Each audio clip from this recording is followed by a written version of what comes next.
Alright, since the last time we spoke, things didn't calm down. They escalated, and they escalated fast, because what started as a conflict between just two countries has now pulled in over 20. And at this point, it's no longer something happening in one region. It's something that's starting to affect the entire world. Iran is now laying mines in one of the most important trade routes on the planet. The United States is asking Israel to hold back. Authorities have officially begun searching Epstein's ranch in New Mexico, and by the end of this video, we're going to war too, just not the kind you're expecting. So let's stop wasting time and get straight into it.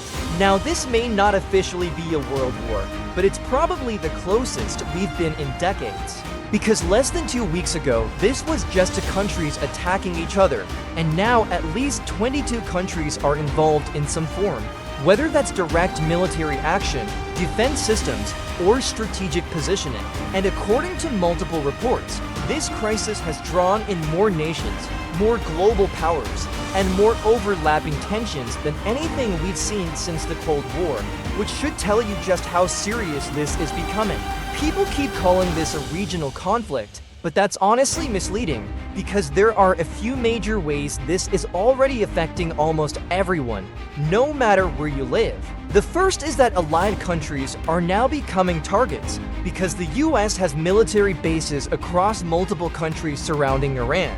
And those locations were some of the first to get dragged into this, with waves of missiles and drone attacks hitting them, some intercepted, some not. And beyond just the physical damage, there's also a psychological and economic impact, especially for places like Dubai that built their reputation on being safe, stable, and untouchable, because once that image cracks, even slightly, it affects tourism, investment, and global confidence. At the same time, many of these countries weren't even warned before the initial strikes happened, which left governments scrambling to evacuate citizens, make rushed decisions, and deal with backlash from their own people. And in some cases, things got dangerously close to escalating even further, with UK bases in Cyprus being targeted, and NATO systems activating when missiles entered Turkish airspace more than once. Now, the second major impact is something that hits much closer to home for most people,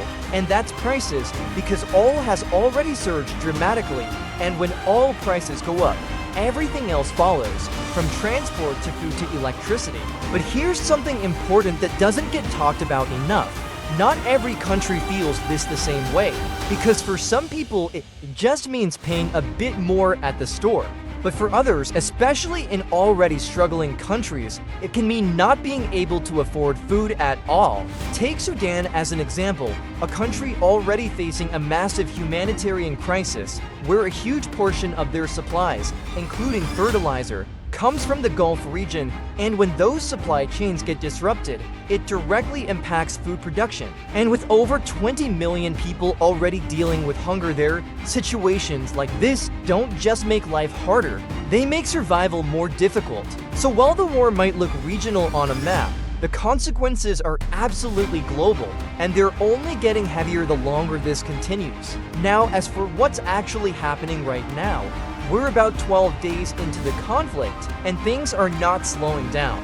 One of the biggest developments is that Iran is now laying mines in the Strait of Hormuz, which is one of the most critical trade routes in the world, and turning it into a literal minefield. Reports suggest that dozens of mines have already been placed, with the possibility of many more, and in response, the US has already carried out strikes targeting vessels involved in deploying them. But the real issue here is that even if the war stopped tomorrow, those mines wouldn't just disappear, because some sit on the seabed, some float, and others are designed to detect and move toward ships, which makes clearing them extremely difficult and time-consuming. So this one move alone could disrupt global trade for months, even after the conflict ends. And that brings us to the economic side of things again, because major shipping companies have already come out and said it clearly.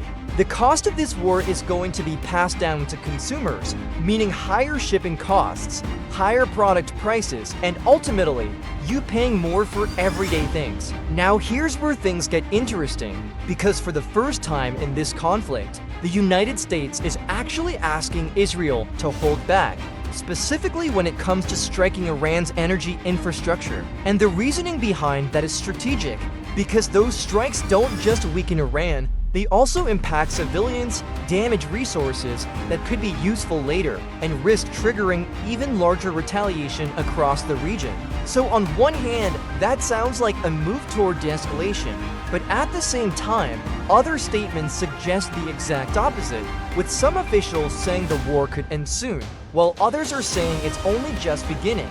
And on Iran's side, they've made it very clear that they're not backing down, with stronger and heavier attacks expected moving forward.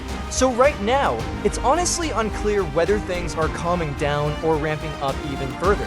Then there are the smaller but still very serious incidents happening globally, like attacks on diplomatic locations, rising security alerts, and increasing tensions in multiple countries. We've already seen incidents in different parts of the world, and while none of them alone might seem like a major turning point, together they start to paint a bigger picture. And then there's another concern that's been gaining attention, which is the possibility of sleeper cell activity after intelligence agencies picked up unusual signals that could indicate activation. If that turns out to be true, it means this conflict isn't just limited to visible battlefields. It could show up anywhere, at any time, which is why authorities are taking it very seriously. Now stepping away from the war for a moment, because this story is just a wild not to mention, a marathon in Los Angeles ended in one of the closest finishes ever recorded, with two runners finishing at almost the exact same time.